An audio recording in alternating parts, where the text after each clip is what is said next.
This may be the most dangerous time the world has seen in decades. That's from Jamie Dimon, CEO, the billionaire CEO of Chase Bank. So there's an article on CNBC about Jamie Dimon ripping central banks and saying they've been 100% dead wrong on economic forecasts. And you would think that the central banks, the ones that control the world, would be right. You'd think those people would have the pulse of what's going on, understand what's going on. And Jamie Dimon is calling their bluff. Now, it's interesting because Jamie Dimon and his bank are generally the ones that come up and take on the distressed assets and get to really benefit in a way from a lot of what happens, right? And they're the ones that couldn't be closer to the teat, to the money printer, to the currency printer, right? So he said, prepare for possibilities and probabilities, not calling one course of action, since I've never seen anyone call it. But I want to point out central banks 18 months ago were 100% dead wrong. I would be quite cautious about what might happen next year. And this is when he's talking about in 2022, early 2022, you had the banks, Jay Powell having, inflation is going to be transitory. It's nothing. We're not going to have inflation. And then inflation is going to be transitory. And then it might be, higher for long, they just kept changing the goalposts every 3 to 6 months. And they're wrong on inflation. They're wrong on their rate targets, he said, and the rates they were going to go to. He said he wouldn't be surprised if the Fed funds rate got to 7 and eclipsed 7. So that's still a couple hundred basis points, a couple percent from here. And things are already starting to blow up. Things are already starting to have the red flags. Like I said, I've warned here, you get to above 4% in the 10-year, which we're now at 5%, you get to above 4%, and the alarm bells start going off. The red flags start going up. This is when Sri Lanka collapsed last year. Around that time, I guess probably 15, 18 months ago, Sri Lanka collapsed. The UK pound collapsed, the gilt market, and they had to come in and reverse course right away. So he said he'd be prepared for anything. He thinks it's more 70s style inflation. I know Lynn Alden thinks it's probably more like 40s style. But for some reason, he's still supporting ESG. He said, kind of in and out on ESG. Larry Fink, BlackRock, they're starting to turn because people are like, what are we doing here? The further we get away from truth and these scams, the environmental scams that are going on, the harder times are going to be for people. And this is what we're seeing. This is what is playing out now. So he said that there's no concentrated strategy with ESG, so we better get our act together. That's garbage. You need to get rid of it altogether. Guess what the biggest thing for ESG is going to be? Bitcoin mining. Hello, Jamie. Bitcoin mining, stabilizing grids and cleaning up the environment. Putting Bitcoin miners, which a lot of oil companies are already doing, on top of the flare, the stacks, the smokestacks you might see with the gas, the flare, that fire coming out the top. I'm in Michigan, so you can see you go down to Detroit or go downriver, and you see a lot of the smokestacks, and they have fire coming out of them, and that's flared gas. You can put Bitcoin miners, which I believe Shell, Exxon, Mobil, I think a lot of these are doing this now. They're putting Bitcoin miners, so they're making money. They're making money by using that stranded energy or that flared gas, that flared energy captured, that they usually just have to waste and wasted energy. They get to make money off that now and clean up the environment. Think about that. So you can do this in many ways, right? You have people all around the world that are starting to use, and I think Heatbit's one of them. There's a bunch of companies coming out now with Bitcoin miners that you can use as space heaters, as air filtration systems, as hot water heaters, etc. in your house. So now you can use something to heat your house that is making you money instead of losing you money. I mean, the way this is going to change the world, people have no clue. No clue. I don't have a clue at the amount of change is going to come because of Bitcoin mining and securing the network, making it the most robust thing ever even imaginable. It already is the strongest computer network ever to exist, and it's going to become even stronger every single day as more and more people come up with inventions and unbelievable different experiments with, hey, how can we use the Bitcoin network to give us actual money we've never had and also clean up the environment. And like we said many times, price is the least interesting aspect. It's probably one of the most important aspects of Bitcoin because it draws the most people in. Right below that is bad things happening, like Trudeau censoring your bank accounts.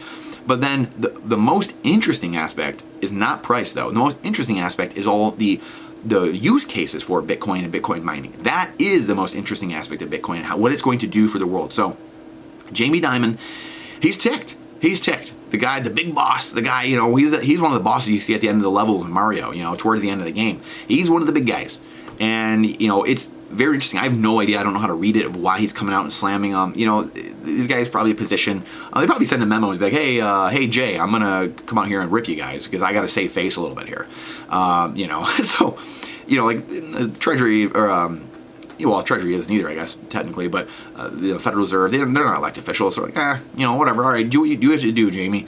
But Jamie has to answer to the shareholders.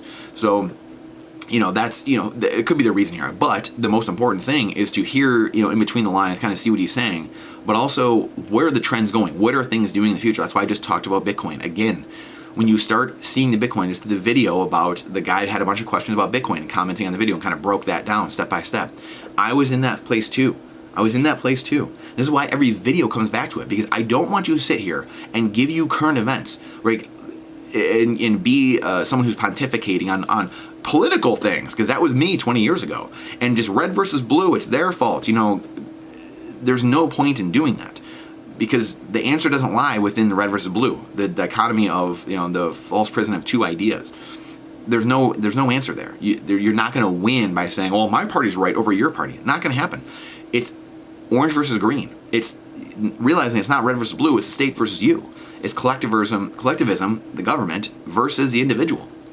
That is the problem. And if we don't take the issuance of the money back into our hands, we will not have a fun time. We will continue to have these problems. We'll continue to have moving goalposts and inflation all over the place and interest rates going all over, and no one can seem to budget for their month, and they can't run businesses properly. This is going to continue happening. We're going to see unrest all over the world. We're going to see unrest and terrorism all around the world. We're seeing it everywhere. We're seeing it in the Americas. We're seeing it overseas. We're seeing it in Europe, in the Middle East. This is going to continue, and maybe in the Far East soon.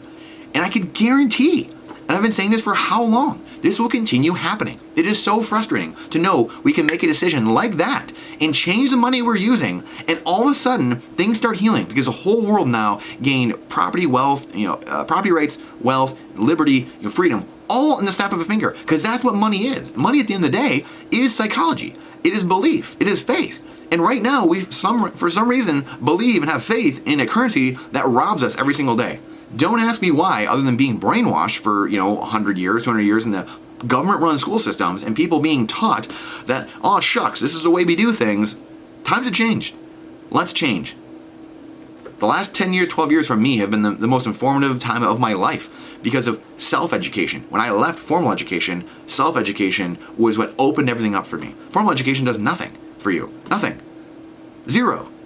People can sit here and argue all day. It's like even being a doctor or being a lawyer. I have doctors and lawyers in my family. You're probably better off just going to apprentice. If that's what you want to do, go apprentice for 4 years, 5 years, and go see everything that you're doing. You're going to get a lot farther ahead in anything in life if you just go do the real thing. That's how we learn best, by doing the real thing, the cone of learning.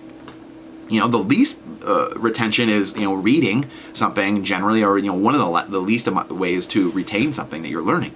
So heed the warnings. Jamie said he has no idea what's going to happen next year. He basically said, in wrapping this up, I have no idea what's going to happen next year. So be prepared. So like we talk about here all the time, get prepared. Do what you can do. Get your Bitcoin. Get out of the system. Be completely out of the system. Gold and silver. Get some food, energy, water, firearm security, ammo. Get some land if you can, and build a community. Build the people around you locally. The people, always your school board, maybe run for the school board, your sheriff, your rancher, your farmer. Be independent, be resilient. Because the more we do that, the less we need those other people, right? And build your communities digitally. Build them digitally so we can understand each other and know who needs help and who doesn't. Because the government's never going to do that. That's not their job. They've tried to make that their job, but it's not. So I appreciate you. Please share this out. Get prepared for anything. As Jamie Dimon says, we don't know what's going to happen. So get prepared for the next year here. Basically everyone I know says the next year is going to be crazy. Between the economic situations, terrorism, unrest, the political stuff going on, all the next year, all the next 12, 13 months. I mean, think about what we're going into. Prepare now. This is a good time, though. This is hopeful, because we get through this and we prepare for this and we help those around us. We have massive abundance on the backside. As hyper-Bitcoinization takes over, as sound money, true money takes over, and we rid ourselves from this satanic death cult fiat currency. Sinking Titanic debt-based monetary system. Done. I appreciate you. Please share this out. The algorithm hates truth, so we need to overwhelm the system with positivity and actual hope, because we have hope. It is here. Question everything with boldness, even the existence of God himself. Trust what I'm saying, but verify, please. And this is not financial advice, it is freedom advice. And I look forward to seeing you on the next one.